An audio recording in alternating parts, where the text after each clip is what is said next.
Bonjour et bienvenue dans le flash d'information. Le 10 mars 2021, un voile sombre recouvrait la Côte d'Ivoire. La nouvelle est tombée tel un coup près. On annonçait donc la disparition d'Ahmed Bakayoko. Hier, 10 mars 2023, cela faisait 2 ans que nous a quitté l'étoile d'État. La Côte d'Ivoire se souvient du Golden Boy et le pays lui rend hommage à travers prières et bénédictions. La grande mosquée de la Riviera Golf a servi de cadre pour cette cérémonie de haute spiritualité et Patrick Hachi y représentait le chef de l'État.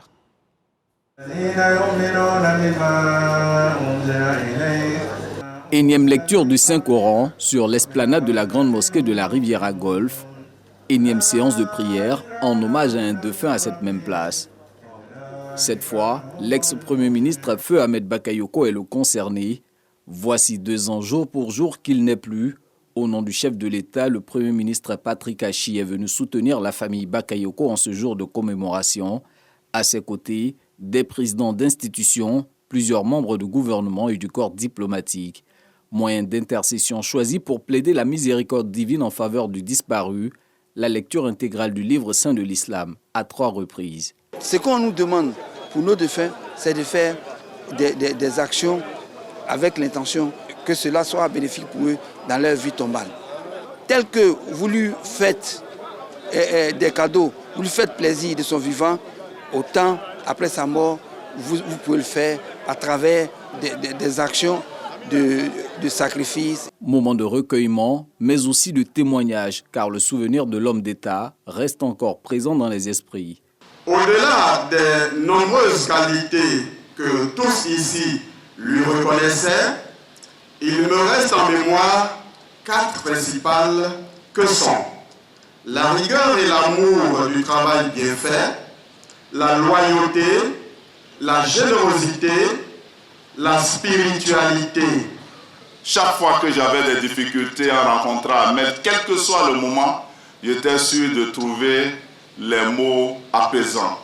Ahmed, c'est pour chacun de ses amis, ceux de sa génération et les plus jeunes, le recours, celui vers qui on partait et qui généreusement assistait bien de gens.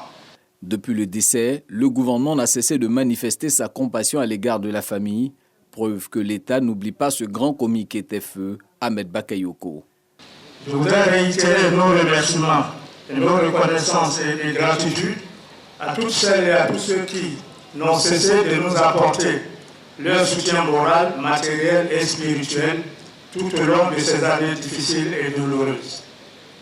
Nous voudrons remercier plus particulièrement Son Excellence, Monsieur le Président de la République, Alassane Ouattara, pour sa disponibilité, sa bienveillance et sa constante sollicitude à l'égard des grandes familles Bakayoko et Tando. Aux imams, il a été demandé d'accentuer les prières pour l'agrément de l'âme du défunt. Un reportage signé Mahama Traoré et Zakaria Traoré. Abidjan a des routes, Abidjan a du trafic et les nombreux bouchons et autres ralentissements obstruent les voies d'accès à la plateforme du port d'Abidjan.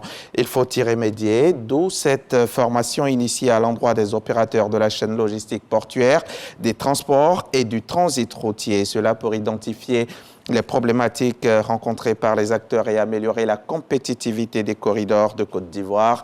Les détails avec Lanciné Bakayoko à suivre dans le 13h. Et dans le secteur de l'électricité, la Côte d'Ivoire fait un bond en avant. Le pays va augmenter sa puissance en fourniture d'électricité grâce au 2e barrage de Soubré et l'aménagement hydroélectrique de Gribo-Pipoli qui verra avant fin 2023 la mise en service de la première tranche. L'information a été donnée cette semaine par le directeur général de Côte d'Ivoire Énergie. C'était lors d'une visite de chantier à Soubré. Sam Konon nous fera le point dans le 13h.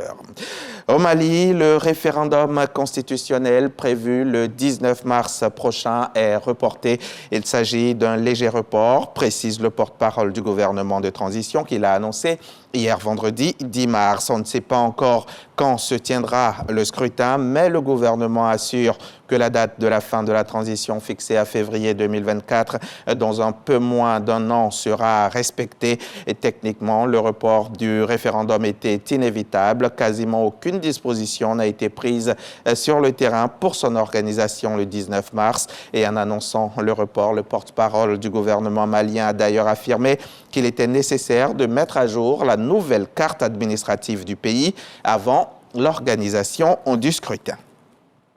Au Sénégal, Cheikh Hadjibou Soumaré a été placé sous contrôle judiciaire et inculpé hier vendredi pour diffusion de fausses nouvelles et diffamation selon son avocat. L'ancien Premier ministre avait été placé en garde à vue jeudi suite à une lettre rendue publique adressée au président Macky Sall dans laquelle il l'interrogeait notamment sur un éventuel don d'argent à une personnalité politique française évoquant la somme de 12 millions d'euros. Des allégations concernant Marine Le Pen, la responsable du Rassemblement national qui s'était rendue au Sénégal en janvier.